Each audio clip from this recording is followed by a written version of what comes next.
بسم الله الرحمن الرحيم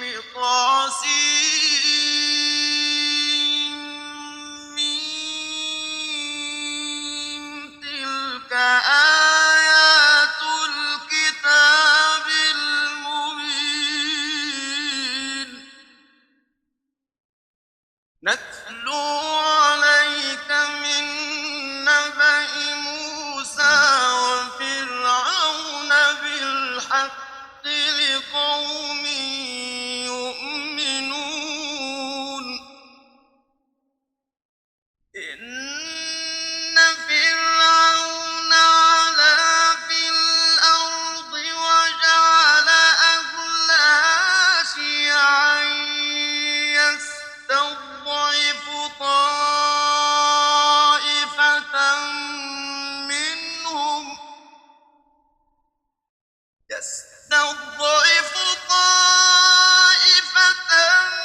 منهم يذبح أبناءهم ويستحيي نساءهم إنه كان من المفسدين ونريد أن نمن على الذين استضعفوا في الأرض ونجعلهم أئمة ونجعلهم الوارثين ونمكن لهم في الأرض ونري فرعون وهامان وجنودهما منهم ما كانوا يحذرون وأوحينا إلى أم موسى أن أرضعيه فإذا خفت عليه فألقيه في اليم ولا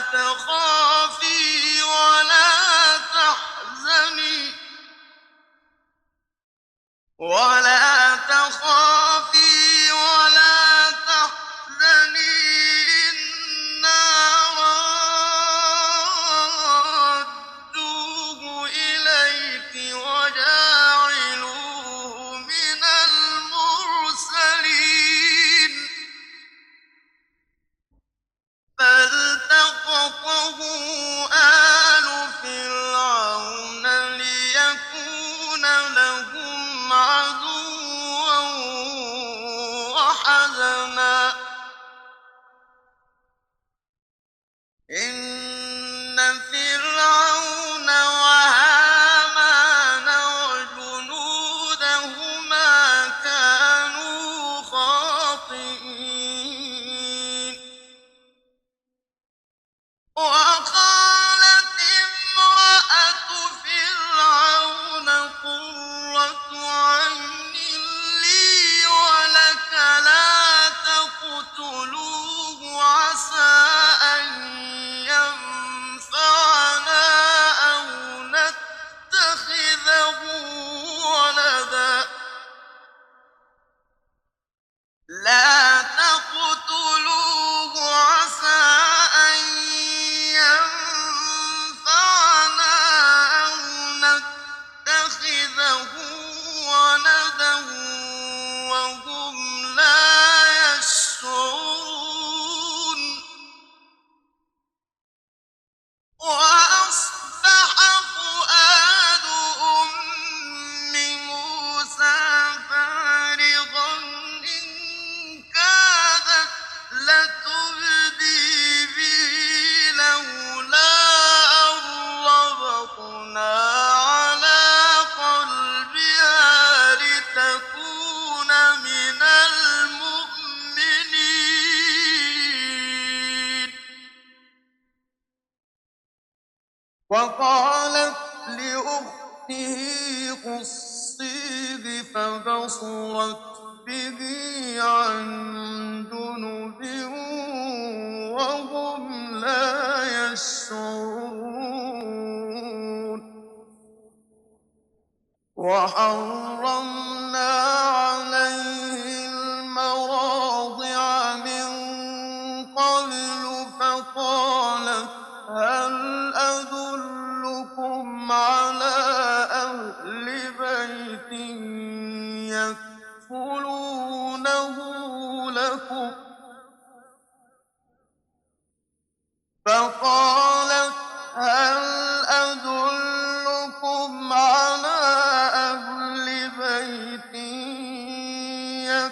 يكفلونه لكم وهم له ناصحون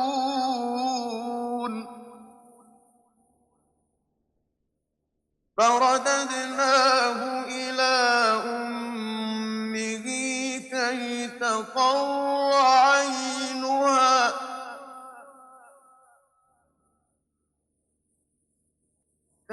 تقر عينها ولا تحزن ولتعلم أن وعد الله حق ولكن أكثرهم لا يعلمون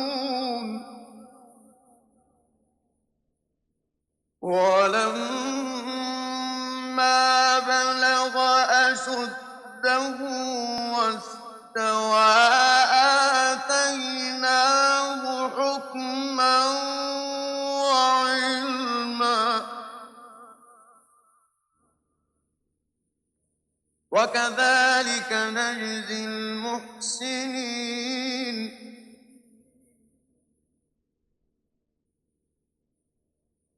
ودخل المدينة على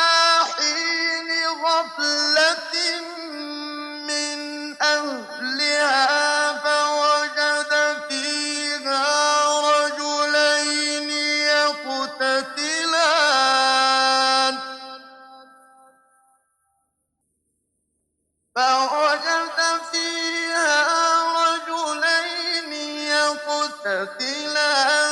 هذا من شيعته وهذا من عدوه فاستغاثه الذي من شيعته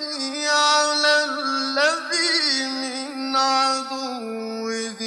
فوكزه موسى فقضى عليه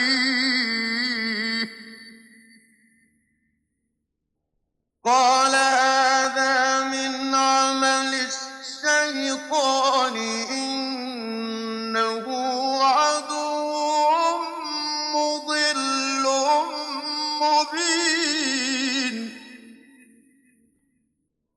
قال رب إني ظلمت نفسي فاغفر لي فغفر له إنه هو الغفور الرحيم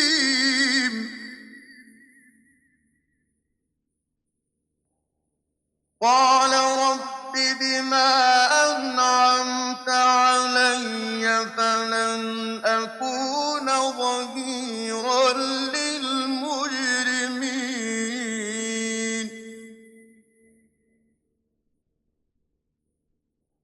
فأصبح في المدينة خائفا يترقب فإذا الذي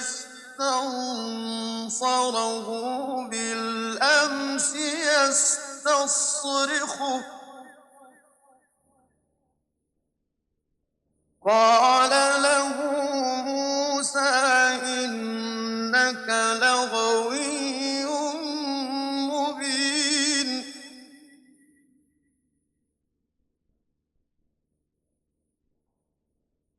فلما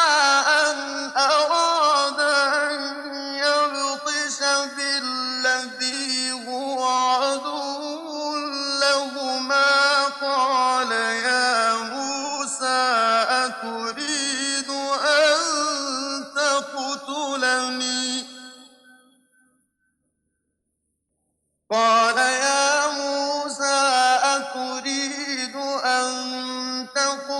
تقتلني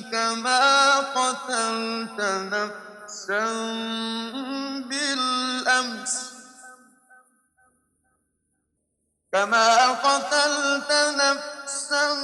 بالأمس إن تريد إلا أن تكون جبارا في الأرض وما تريد أن تكون من المصلحين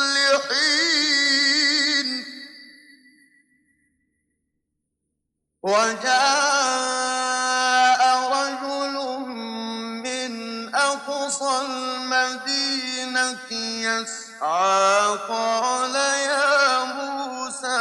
إن الملأ يأتمرون بك ليقتلوك إن الملأ يأتمرون بك ليقتلوك فاخرج إني لك من الناصحين فخرج منها خائفا يترقب قال رب نجني من القوم الظالمين ولما توجه تلقاء مدين قال عسى ربي أن يهديني سواء السبيل ولما ورد ماء مدين وجد عليه أمة من الناس يسقون وجد عليه أمة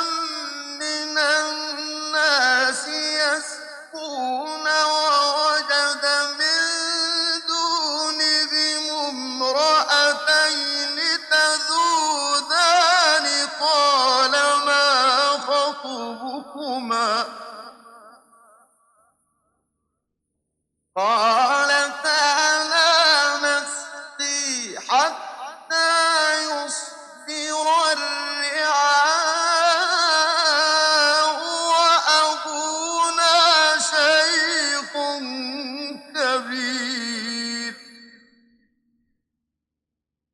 فسقى لهما ثم تولى إلى الظل فقال رب إني لما أنزلت إلي من خير فقير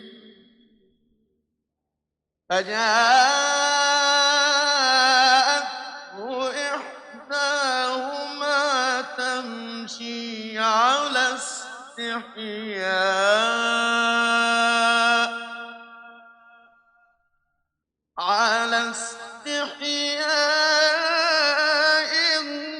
قالت إن أبي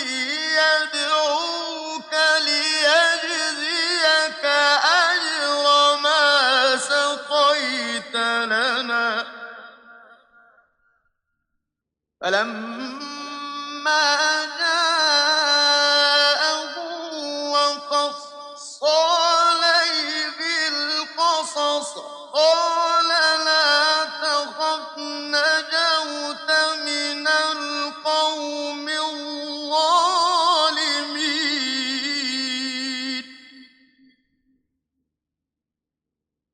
قالت إحداهما يا أبت استأجره إن خير من استأجرت القوي الأمين قال إني أريد أن أن أنكحك إحدى ابنتي هاتين على أن تأجرني 8 حجج فإن أتممت 10 فمن عندك وما أريد أن أشق عليك ستجدني إن شاء الله من الصالحين قال ذلك بيني وبينك أيما الأجلين قضيت فلا عدوان علي والله على ما نقول وكيل فلما قضى موسى الأجل وسار بأهله آنس من جانب الطور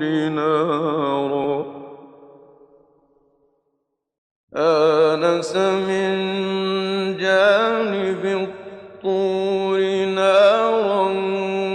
قال لأهلهم كثوا إني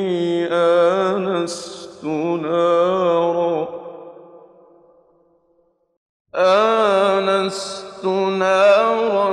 لعلي آتيكم منها بخبر أو جذوة من النار لعلكم تصطلون فلما أتاها نودي من شاطئ الوادي الأيمن في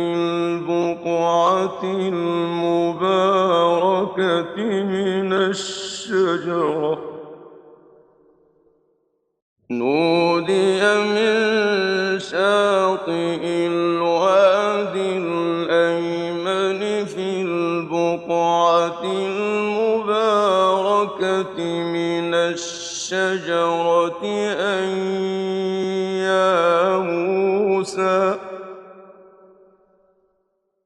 أن يا موسى إني أنا الله رب العالمين وأن ألق عصاك فلما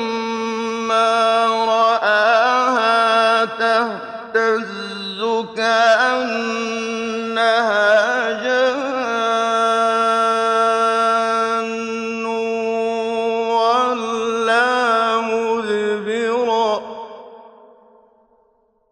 وَلَّىٰ مُدْبِرًا وَلَمْ يُعَقِّبْ ۚ يَا مُوسَىٰ أَقْبِلْ وَلَا تَخَفْ إِنَّكَ مِنَ الْآمِنِينَ اسلك يدك في جيبك تخرج بيضاء من غير سوء واضمم إليك جناحك من الرهب فذلك برهانان من ربك إلى فرعون وملئه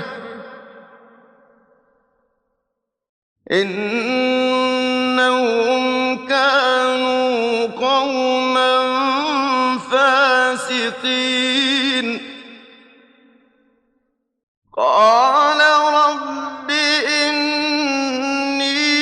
قتلت منهم نفسا فأخاف أن يقتلون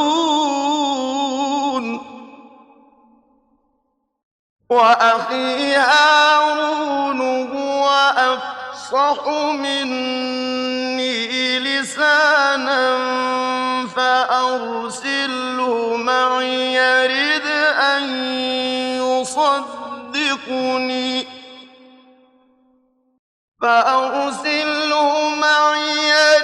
أن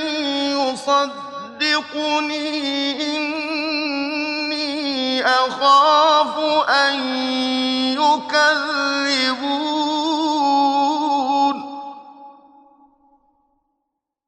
قال سنشد عضدك بأخيك ونجعل لكما سلطانا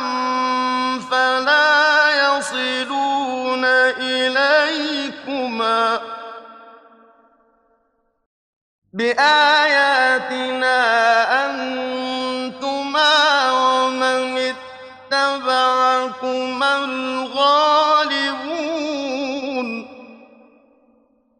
فلما جاءهم موسى بآياتنا بينات قالوا ما هذا إلا سحر مفترى وما سمعنا بهذا في آبائنا الأولين وقال موسى ربي أعلم بمن جاء بالهدى من عنده ومن تكون له عاقبة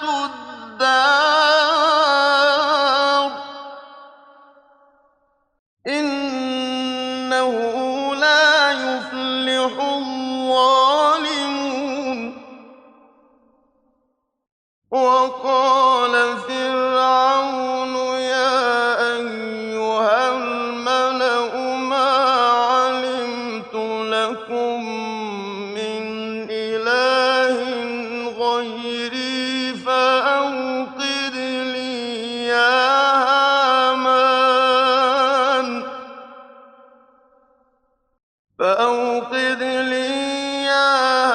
هامان على الطين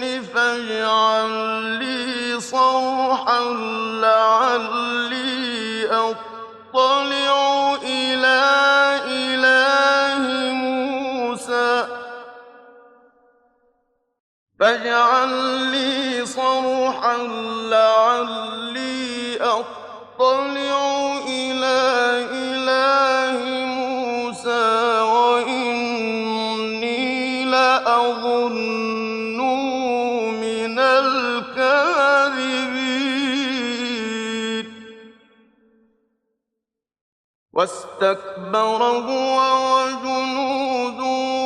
في الأرض بغير الحق وظنوا أنهم إلينا لا يرجعون فأخذناه وجنوده فنبذناهم في اليم فانظر كيف كان عاقبة الظالمين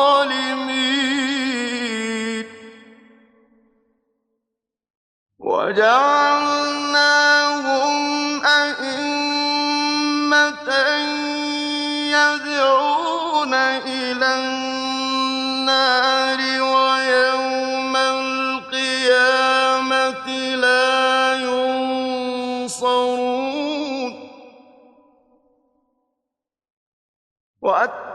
وأتبعناهم في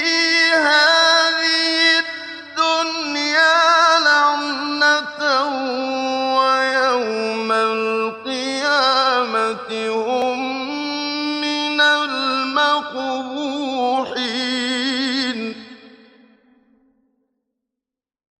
ولقد آتينا موسى الكتاب من بعد ما أهلكنا القرون الأولى بصائر للناس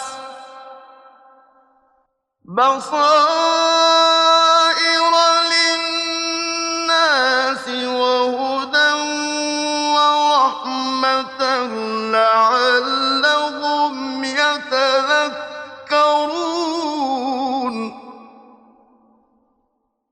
وما كنت بجانب الغربي إذ قضينا إلى موسى الأمر وما كنت من الشاهدين ولكننا أنشأنا قرونا فتطاول عليهم العمر وما كنت ثاويا في أهل مدين تتلو عليهم آياتنا ولكننا كنا مرسلين وما كنت بجانب الطور إذ نادينا ولكن رحمة من ربك لتنذر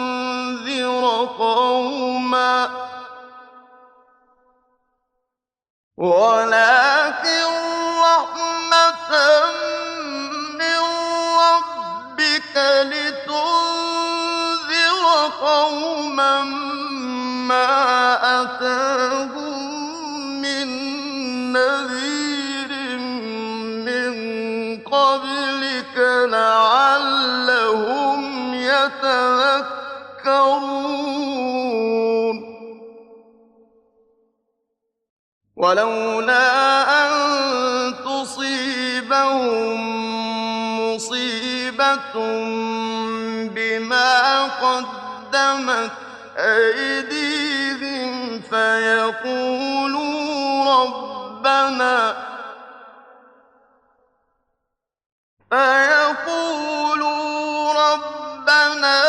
لولا أرسلت إلينا رسولا فنتبع آياتك ونكون من المؤمنين فلما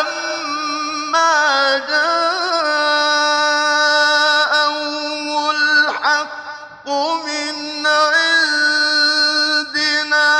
قالوا لولا أوتي مثل ما أوتي موسى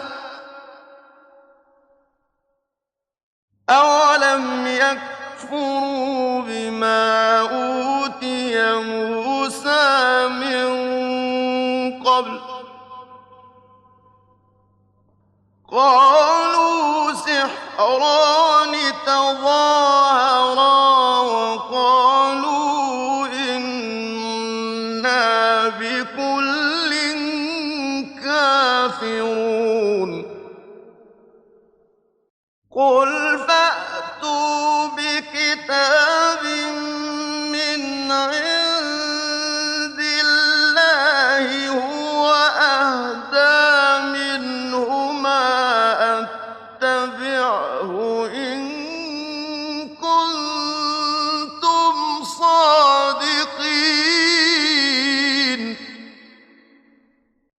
فإن لم يستجيبوا لك فاعلم أنما يتبعون أهواءهم ومن أضل ممن اتبع هواه بغير هدى من الله إن الله لا يهدي القوم الظالمين ولقد وصلنا لهم القول لعلهم يتذكرون الذين آتيناهم الكتاب من قبله هم به يؤمنون وإذا يتلى عليهم قالوا آمنا به إنه الحق من ربنا إنا كنا من قبله مسلمين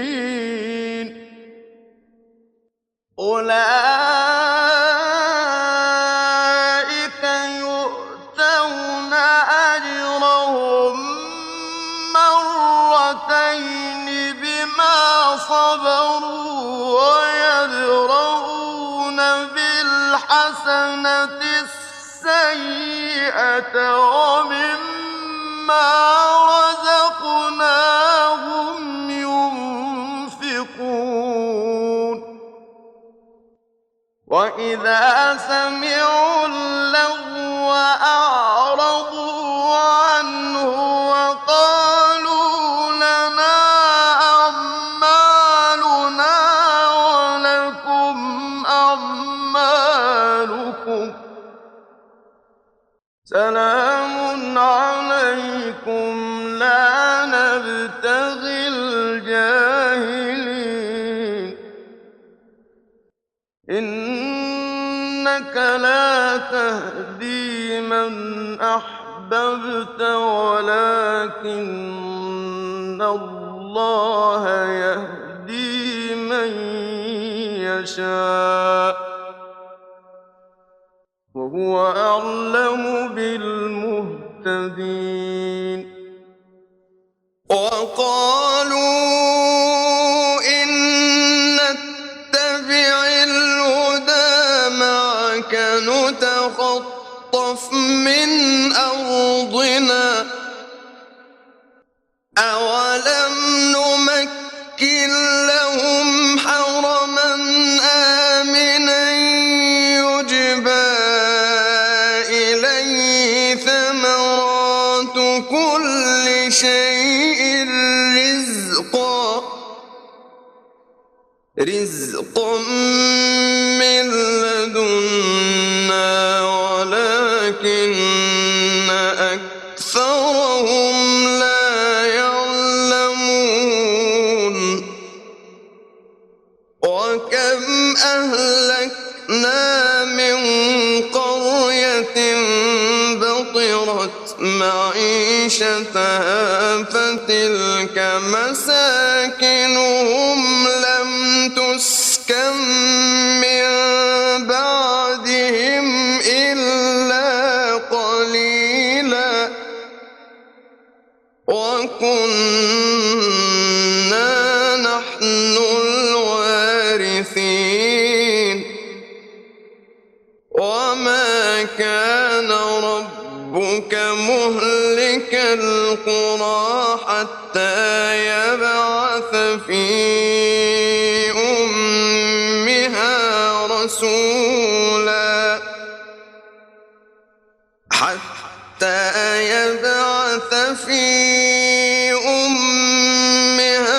رسولا يتلو عليهم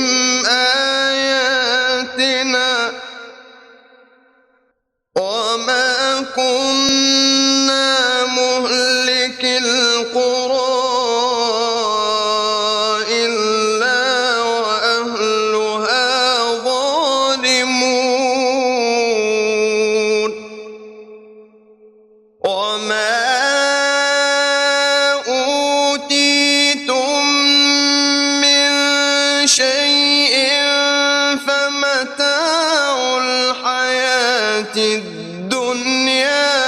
وزينتها وما عند الله خير وأبقى أفلا تعقلون أفمن وعدناه وعدا حسنا فهو لاقيه كمن متعناه متاع الحياة الدنيا ثم هو يوم القيامة من المحضرين ويوم يناديهم فيقول أين شركائي الذين كنتم تزعمون قال الذين حق عليهم القول ربنا هؤلاء الذين أغويناهم كما غوينا تبرأنا إليك ما كانوا إيانا يعبدون وقيل ادعوا شركاءكم فدعوهم فلم يستجيبوا لهم ورأوا العذاب لو أنهم كانوا يهتدون ويوم يناديهم فيقول ماذا أجبتم المرسلين فعميت عليهم الأنباء يومئذ فهم لا يتساءلون فأما من تاب وآمن وعمل صالحا فعسى أن يكون من المفلحين وربك يخلق ما يشاء ويختار ما كان له الخيرة سبحان الله وتعالى عما يشركون وربك يعلم ما تكن صدورهم وما يعلنون والله لا إله إلا هو له الحمد في الأولى والآخرة وله الحكم وإليه ترجعون وهو الله لا إله إلا هو له الحمد في الأولى والآخرة وله الحكم وإليه ترجعون قل أرأيتم إن جعل الله عليكم الليل سرمدا إلى يوم القيامة من إله غير يأتيكم بضياء أفلا تسمعون قل أرأيتم إن جعل الله عليكم النهار سرمدا إلى يوم القيامة من إله غير الله يأتيكم بليل تسكنون فيه أفلا تبصرون ومن رحمته جعل لكم الليل والنهار لتسكنوا فيه ولتبتغوا من فضله ولعلكم تشكرون ويوم يناديهم فيقول أين شركائي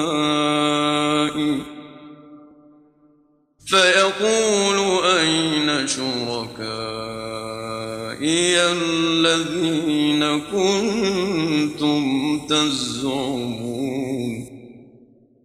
ونزعنا من كل أمة شهيدا فقلنا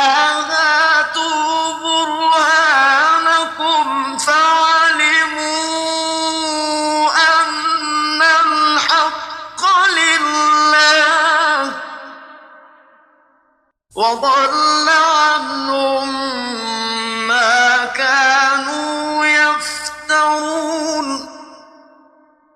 ويوم يناديهم فيقول أين شركائي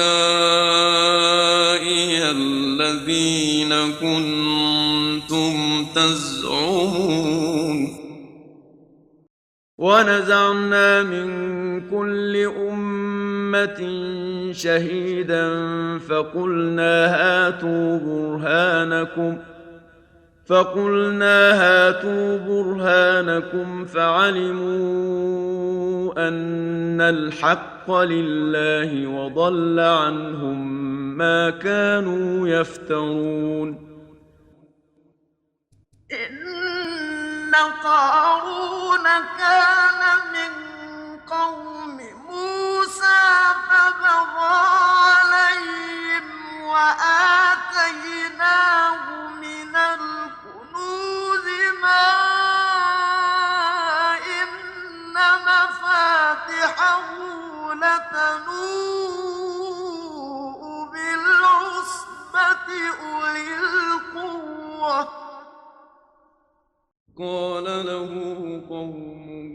لا تفرح إن الله لا يحب الفرحين وابتغ فيما آتاك الله الدار الآخرة ولا تنس نصيبك من الدنيا وأحسن كما أحسن الله إليك ولا تبغ الفساد في الأرض إن الله لا يحب المفسدين قال إنما أوتيته على علم عندي أولم يعلم أن الله قد أهلك من قبله من القرون من هو أشد منه قوة وأكثر جمعا ولا يسأل عن ذنوبهم المجرمون فخرج على قومه في زينته وقال الذين يريدون الحياة الدنيا يا ليت لنا مثل ما أوتي قارون إنه لذو حظ عظيم وقال الذين أوتوا العلم ويلكم ثواب الله خير لمن آمن وعمل صالحا ولا يلقاها إلا الصابرون فخسفنا به وبداره الأرض فما كان له من فئة ينصرونه من دون الله وما كان من المنتصرين وأصبح الذين تمنوا مكانه بالأمس يقولون ويك أن الله يبسط الرزق لمن يشاء من عباده ويقدر لولا أمن الله علينا لخسف بنا وكأنه لا يفلح الكافرون تلك الدار الآخرة نجعلها للذين لا يريدون علوا في الأرض ولا فسادا والعاقبة للمتقين من جاء بالحسنة فله خير منها ومن جاء بالسيئة فلا يجزى الذين عملوا السيئات إلا ما كانوا يعملون إن الذي فرض عليك القرآن لرادك إلى معاد قل ربي أعلم من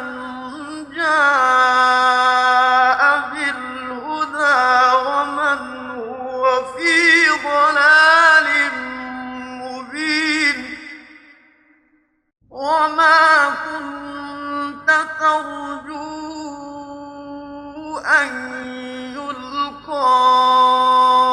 إليك الكتاب إلا رحمة من ربك فلا تكونن ظهيرا للكافرين ولا يصدنك عن آيات الله بعد إذ أنزلت إليك وادع إلى ربك ولا تكونن من المشركين ولا تدع مع الله إلهنا ولا إله إلا هو كل شيء هالك إلا وجهه له الحكم وإليه ترجعون ولا تدع مع الله إلهنا آخر لا إله إلا هو كل شيء